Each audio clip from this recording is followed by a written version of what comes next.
sign me up for that too. But you know what I mean? To your LeBron point, how ironic after you sent me that video yesterday that you would say something like that. At least we're talking about basketball. You know what I'm saying? All right, Mr. Logical. What you want to see in the NFL this year? All right, cool. I was thinking about this earlier when I was cooking up a nice little ribeye. I'm looking forward to them changing the kickoff rule back to something that makes sense.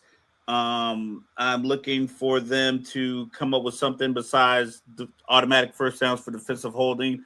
I do not like illegal contact. I think that's a bullshit rule because Travis Kelce literally runs into safeties and pushes off at 8 to 12 yards every single time he runs a route, and they never call it. I'm looking for them to allow the defense to play defense and stop giving the offense every single thing. I don't want to see the same teams in prime time all the time. It's football. We're going to watch it all the time.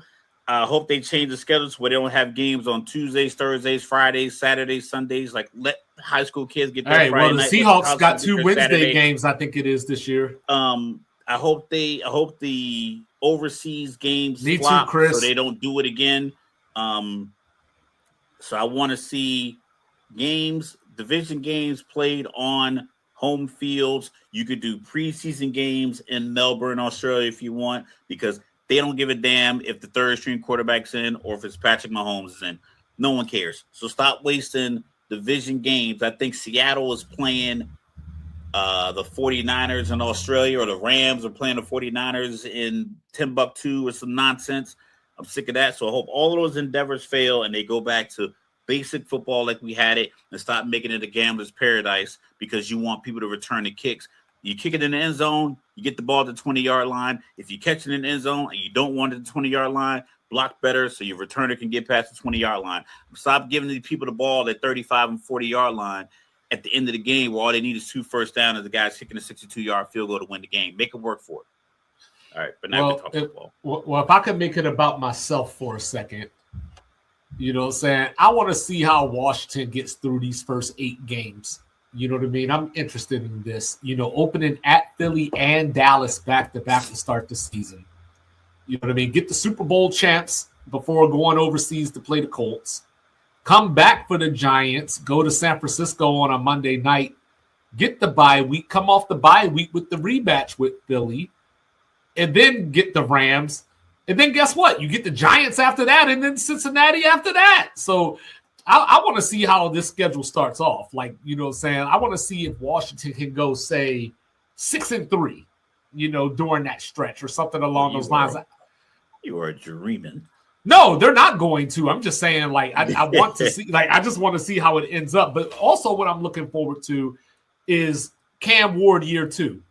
You know what I mean? They went out and got Carnell Tate in the draft for him. They picked up Wan'Dale Robinson. They brought in Brian Daboll as the offensive coordinator.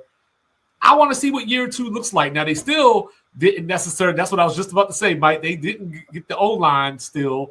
You know what I mean? But we got another year of Cam Ward. You know, he got his knocks last year. Let's see what it looks like this year. So that's one thing I'm looking forward to. Here's another one for you, Mike, and I can't take credit for this one. I got this from John Breach from CBSSports.com. Will the Pittsburgh Steelers win a game on a Thursday?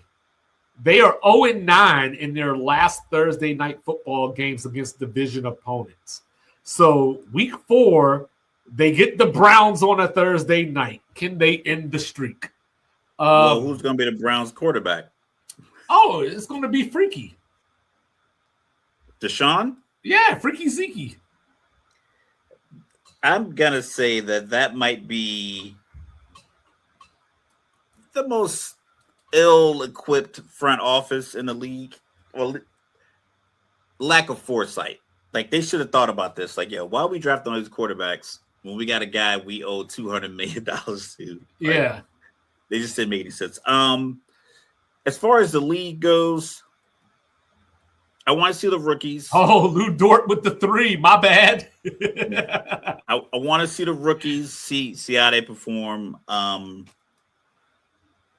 I think Mendoza and Kirk Cousins is probably the perfect marriage. I think it's unfortunate that they're married to a team in Las Vegas.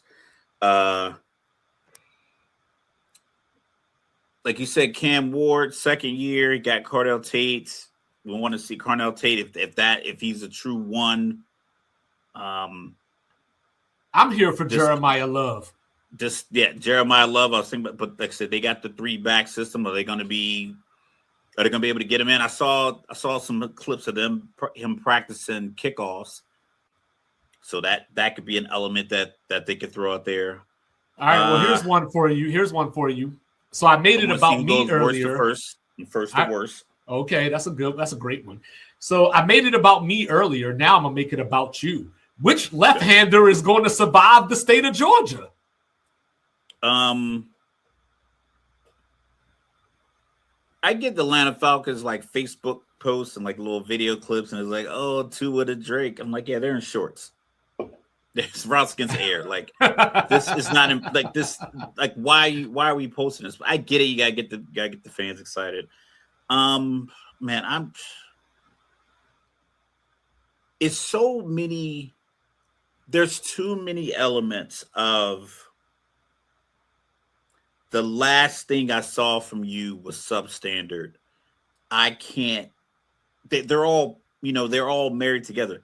Tua, a team give you $250 million 24, 26 months ago, and you're already off their.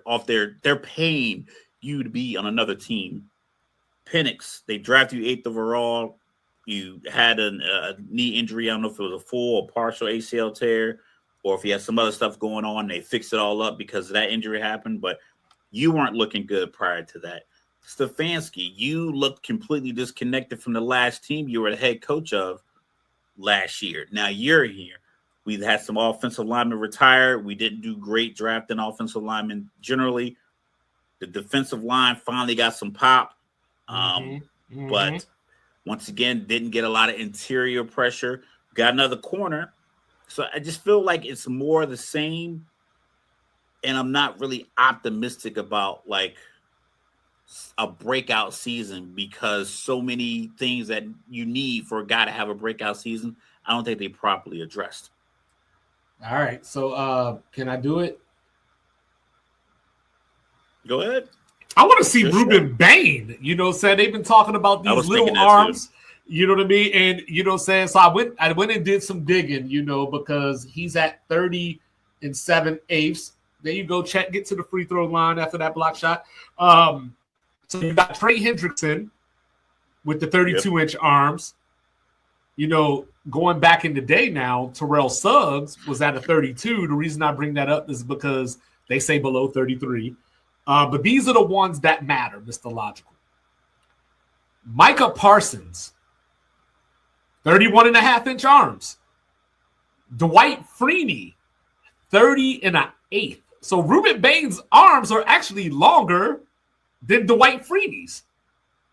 So I want to see this. And watching Ruben Bain last year, and I'm not going to sit up here and act like I'm the kind of dude that can watch the tape and crunch it up and be like, hey, I see the technique. I see this. I see that. But what I saw was a damn good football player.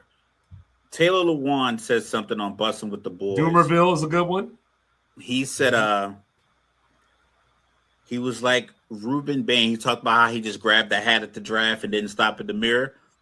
He was like, I watched this guy. He was like, his ability to bend the corner. He was like, I wouldn't be able to do anything with him. He was like, I'm glad I'm not in the league to have to deal with the guy like that. And Taylor Lewan was a damn good tackle. And he was always fighting. He was always fighting Josh Norman and shit like that. So he was a damn good tackle. For him to say like, yo, I'm glad I don't have to deal with this. So whatever he saw in film, I'm going to take his word for it. Like, hey, I'm glad I don't have to be out there dealing with this guy. I don't know. Oh, Chet, okay. Or the thing that really created that. Chet scored. First thing I see is Wemby stand up and walk towards the scorer's table. Enough of this. Enough of you. Like, I want to know if the Giants really are going to be able to turn around. I know we had stay there.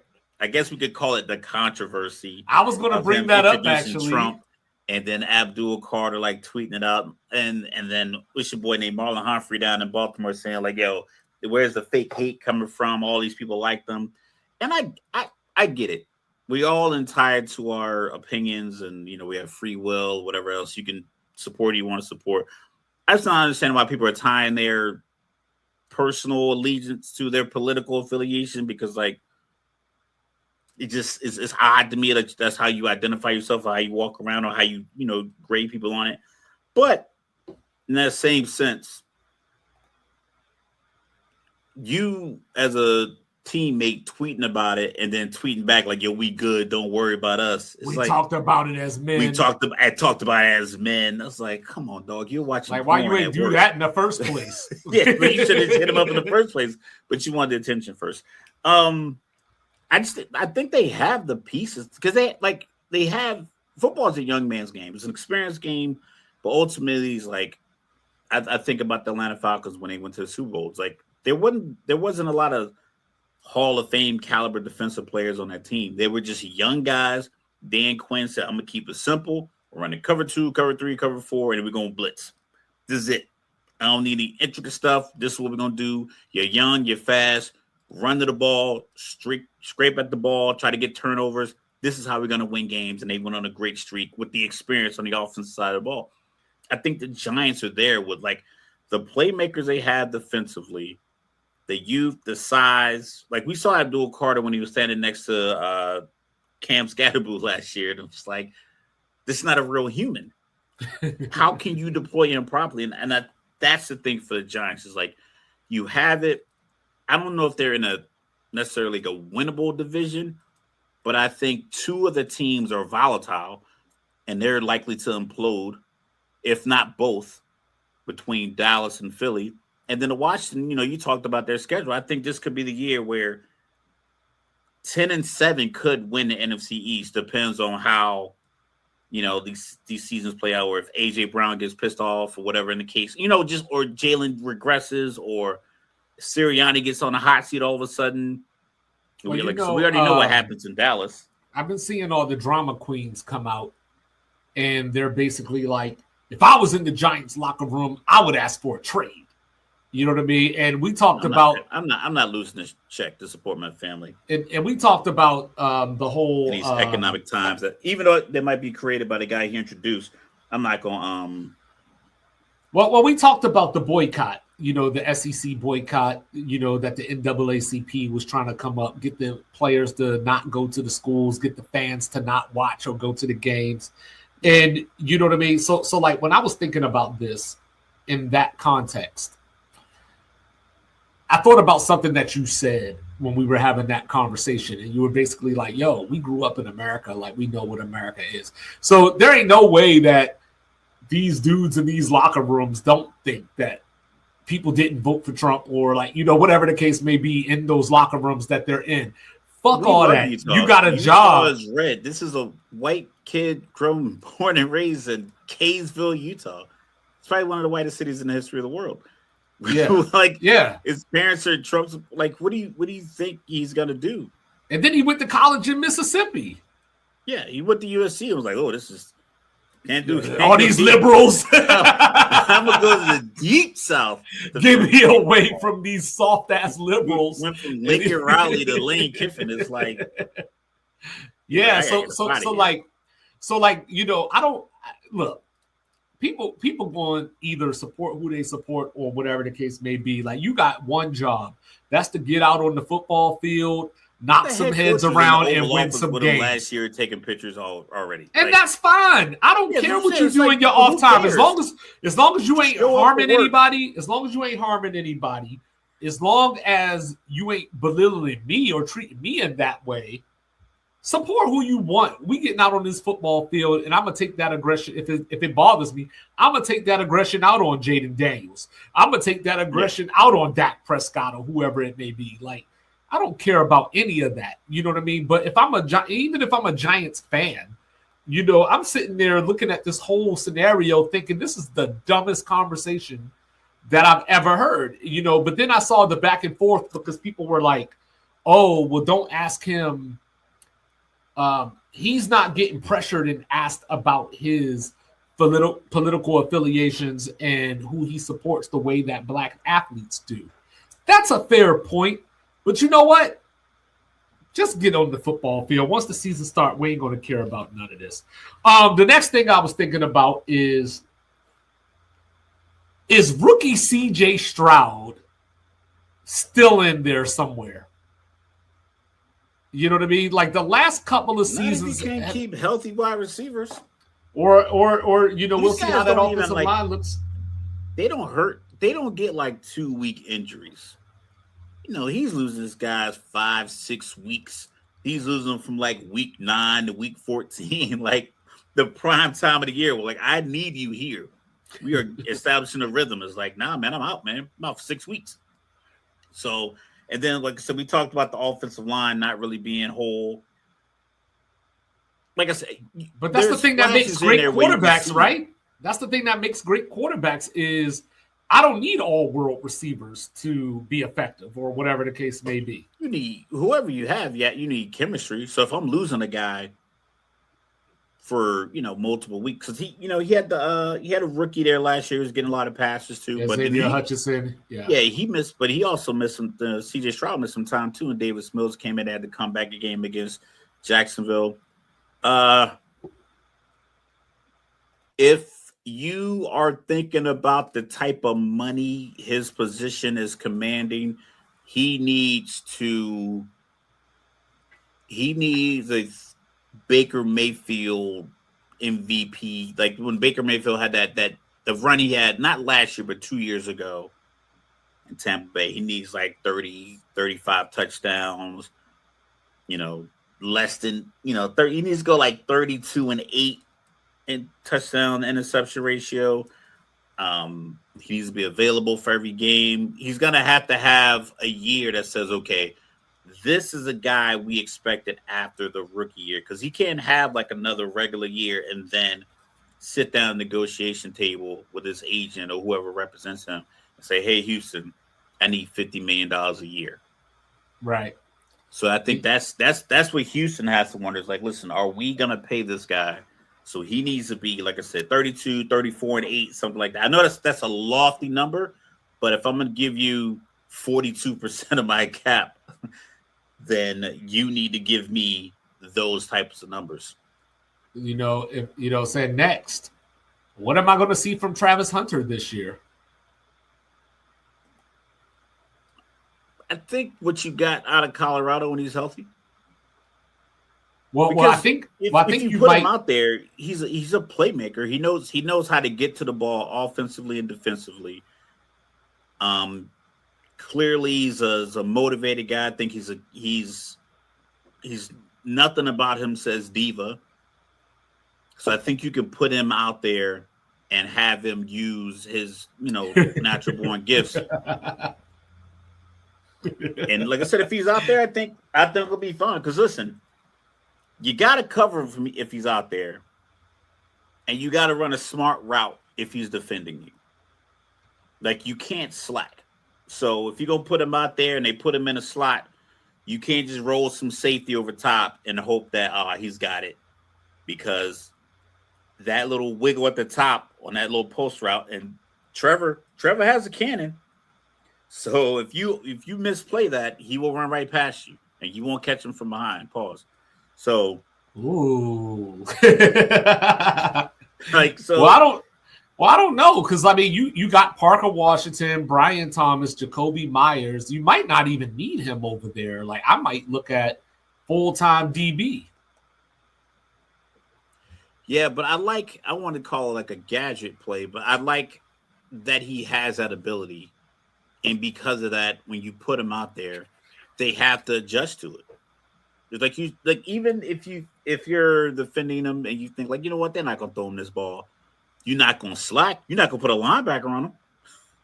So you have to commit somebody to him for these deep shots, which I imagine that he'll take either like a quick drag route, just get the ball in his hands, or maybe like a jet sweep where he can get on the edge and make something happen. I think if he has that ability and he has the energy and he has the capability to do it, just go ahead and let him execute it.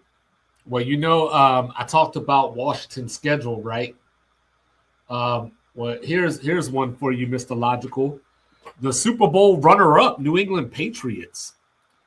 3 of their first 4 games on the road. At Seattle, at Jacksonville, at Buffalo, with the Steelers mixed in there.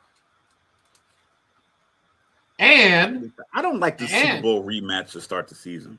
And, saying the number one question in America is how many of those games is Diana Rossini going to be at? Yo, it's crazy that Mike Vrabel hasn't gotten the heat, or at least the conversation. You can do whatever you want in your personal life, and everyone says that's the case. You can do whatever you want in your personal life. You can do whatever you want, but people still converse about it. Except like, if you're Ime Udoka. Yeah, but and I get it. You can do whatever you want, but the conversation is still had with people's opinions being leveraged, publicly. So, but no one's even talked about it, and this is pretty foul because they've been at it since COVID or something like that. Yeah, her kid said, her kid name is Michael. The kid's name is Michael, and it ain't Michael Jackson. I'll tell you that much. Yeah. You know what I mean? She's not a big Michael Jordan fan, so yeah. But yeah, OKC I think, up 13 at the half. Yeah, I think New England. I don't want to call their last season a fluke, but I don't see it being repeated. I don't know if they really generate enough offense for the schedule that they're going to have this year. They had the 4th place schedule last year. We saw in the Denver game, and we saw again in the Super Bowl. I think those 2 games are going to be more of what we get this upcoming season without the over-the-top weapons. Yeah, you have good, speedy running backs, but without the weapons that really stretch the field, the running backs become your primary means of your big play. I think that's easier to defend. And New England just doesn't do a good job of getting the speedy over the top wires. Randy Moss. that was because Randy was out there sandbagging in Oakland, and then Bill Belichick came through with $37 in the 5th round pick, and Oakland was like, "Yeah, take him. Here's his future Hall of Famer we don't want anymore." But other than that, I think that, like I said, the last 2 games they played are going to be indicative of what their season looks like. All right, then I got 2 last questions before we get out of here. So, 1, can the Chargers be all they can be? No. It just some teams have and some teams don't. They just made Derwin James the highest paid safety in the league today. And that was, I want to say it's a mistake, but he's a little long in the tooth. This is a physical sport, and he's probably one of the most physical players in it. They just have, I think they're likable. I think their team is completely likable. I think their coach is likable, even though he's kind of avoided a scandal and had 6 of his former coaches get arrested and Netflix documentaries about his scandals and everything else, but he seems to get away scot-free. And he has more career rushing yards than Bo Jackson, which is funny. But that's the thing. I think people just like them because they always look the part, and you can pick them every year to win the AFC West. You can pick them every year to go further in the playoffs, and then the playoff game comes and Justin Herbert goes 20 for 44 with 3 picks. Hey, you better get Bo healthy, Chris. And then my last question. So, we've been talking about tanking in the NBA. Now they're coming up with this new 3-2-1 scenario that apparently is going to screw over the Memphis Grizzlies. But with that being said, are we actually going to see teams tank for Arch? I don't think so. And the reason I say that, as far as football, and I'm pretty sure I've said this before, football is such a physical sport, and every day is an audition for every player that's currently on the field. So we talk about the turnover. Every team is like 35% of the team turns over every year. So if I'm let me get like a guy. Let me get a guy like let's go with I'm trying to find a guy on the Falcons that's kind of like a French guy. Let's say Warner, the backup tight end who also plays fullback. I'm probably good in a Harbaugh system. Ooh, bold prediction. But I gotta show that week in and week out when I get opportunity. I can't slack. So if I'm a slot receiver and I'm trying to make this team or whatever, or I'm trying to stay glued to this quarterback because me and this person you're gonna run your routes hard. So I think it's hard to slack because you're getting hit every play. And it's too much going on and there's too much at stake. A couple of good game films, you could be starting on somebody else's team next year. You know what I mean? Like Tyler Algier with the Falcons, he was behind Bijan Robinson, but Arizona was like, yo, we like what you have on film. We're gonna sign you to a nice little contract. Granted, they went out and drafted another running back, but still, he got signed off of the effort on film. He didn't have that many touchdowns. I don't think he rushed for 1,000 yards. He did a couple of years ago, but I think guys just being, offensive linemen are not going to ole because they need to show, hey, I'm a mauler here in these trenches. So I think guys will go, if you get down to week 16 and it's between probably, let's say, who you think are going to be the two worst teams this year? Probably Raiders and Arizona. Okay, Raiders already have their quarterback. So Arizona could just play out the season and end up at 2 or 3 and get Dante Moore, get Arch, and be fine. But still, guys could put good, because if you don't have the horses, you're not going to win the race. So you can play your heart out in an NFL game and still lose. So you don't have to tank. And actually, now that Rez is here, I actually do have one more question now. All right, let's hear it. Are we going to get weekly videos of the 49ers eating vegetables? What, to combat the electronic? Yeah, we gotta see these guys healthy, that they get in the right nutrients and ingredients. You know what I mean? Gotta have the horses. It reminds me of Larry David and Curb Your Enthusiasm. You gotta have the beans. But so what happened with Ayuk other than he just lost communication with the team? Is that still a standoff? I think if I remember correctly, Ayuk never even healed. He's still in rehab and everything, but then he just it seems like he ghosted the team. He just wasn't going to his rehab appointments. That's what it looks like. Yeah, that's what it looks like. You know what I mean? And then of course Jawan Jennings is in Minnesota now. Yeah, they said they're trying to work a deal to where he goes to Washington, but John Lynch being a former player and all about the respect, you're not going to. I'm like, listen, man. I remember Rob Parker said this back in the day on the Odd Couple. He was like, listen, if a guy doesn't want to be on my team, I don't care how it makes me look as a GM or a coach or whatever. I'll do whatever deal you need to make to get you up out of here, because I only want guys on my team that want to play for my team. I don't want to have a guy who's not playing that I got to answer questions about every single week or every single time I'm in front of a microphone. John Lynch is going to get asked about Brandon Ayuk every single time he's in front of a mic.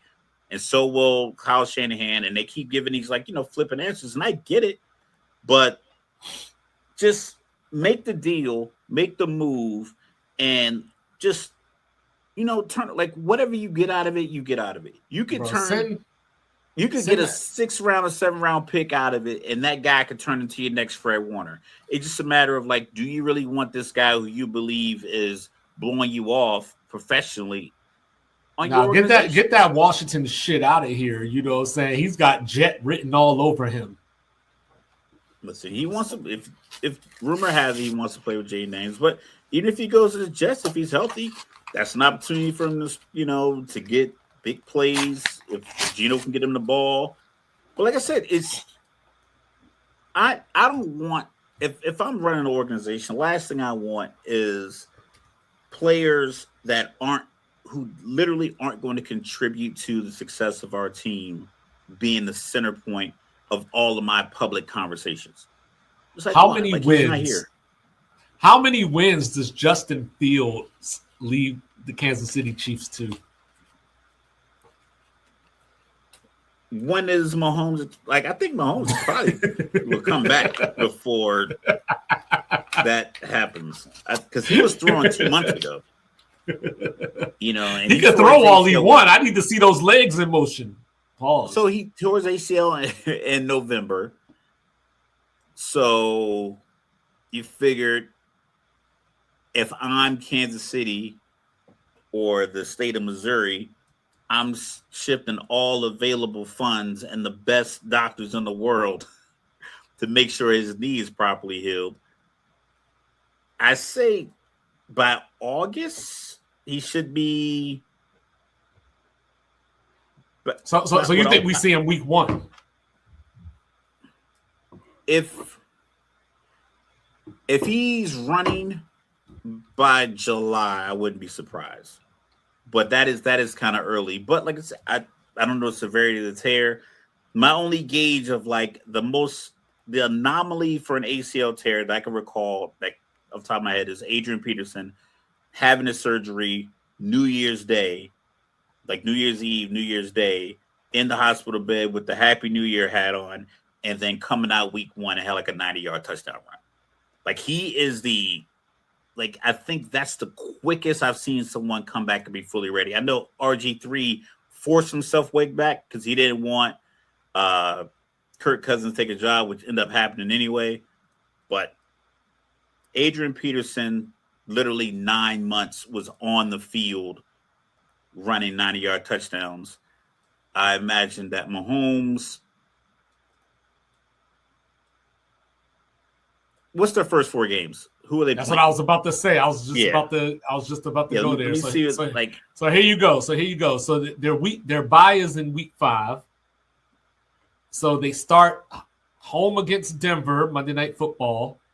Okay. Sunday Night Football at home against the Colts. Okay. At Miami. Okay. At Vegas. And then the bye. Okay, so week 6. I wouldn't bring it back before week 6. So with Justin Fields, what's that record? 2-3. I'll be conservative. Unless he's going to run the hell out of the ball with Kenneth Walker III and throw. Like, the thing with Justin Fields. At this point, move Justin Fields to receiver or just run the option. Let's see some wishbone in the NFL. I think it has to be. I think Andy Reid's going to say to him, listen, out of college, the knock on you was you were a one-read quarterback. Here, that's what I want you to do. You got one read. I'm going to give you a 1B in Kelsey. If neither one of those open, get the fuck out of Dodge and get out of bounds. Third down, do not drop back. We are going forward. We're rolling you out. And if it's not there, tuck, get out of bounds. Because I've seen so many times with the Jets, because I was getting every Jet game on all of these apps I paid for. I was getting a Jet game every week. And 3rd and 2, they'd call a pass, and he gets sacked, and it's 4th and 9. Hey, over under. By week 3, Dallas Mike is telling us that Justin Fields is better than Jalen Hurts. He bet not. Block him. Block from the pod. I think Justin Fields has all the tools. It's just for some reason he seems to make the same mistake. Yeah.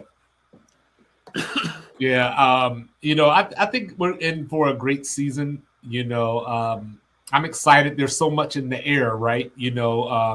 How healthy is Mahomes going to be when he does come back? How long is it going to take him to get reacclimated? Bo Nix, remember, he got hurt at the end of that playoff game. I think but I mean, that one's fine, though. Yeah, that one's fine. Better because you can, like, bolt and screw those up. And then you got, of course, it's another year of as the Bills turn. We talked about the Chargers already. New England's tough opening schedule. Allegedly outside of Washington, the Bears have one of the toughest schedules in the NFL. What's Green Bay look like with their revamped receiver? And now Josh Jacobs about to go to jail or something, right? I heard Philly's schedule is like top 10 easiest. I heard Baltimore has a really easy schedule too. Let's look at the Eagles schedule. And honestly, I think these percentages are like, I mean, it's probably so close that it's like, this is still, like, they're probably all average. I don't think there's a team, because it's not like everyone's playing the Jets. I mean, it's not like they're going to play Mercer or something. Yeah, they're not playing outside of the league. They're not playing two Canadian teams. I don't know. That's a pretty tough start, I think. That's, outside of the Tennessee game. Carolina. I think that's a pretty tough start. Yeah, that's reasonable. Didn't they get three division games? Yeah, they just have, based off last year's record, you have Arizona, you have Indy running it back with whomever at quarterback. You have the Giants twice, Carolina, and Tennessee. I think they have 6 games that it's like, all right, they should be 6-0. Oh, yeah, that's a good one, Mike. I forgot all about that. Kyler Murray in Minnesota. Saying he's got the weapons to be successful. I think that's going to be another one of those situations where we look around the league and you keep giving Chet. You're getting a lot of the 24-second violation. He didn't get it off in time, but SGA 19 in the first half. Like Kyle Shanahan. Kyle Shanahan is the quarterback whisperer. And you could just give him anyone and he could be successful. I think Kevin O'Connell was starting to get that kind of label to the point where ownership is going to be like, we'll try this guy out. Next year it'll be Tua or Michael Penix when they don't pay Kyler after this year. It's like, oh, well, look at the job he did with Kyler last year. He went 27 touchdowns and only 10 picks.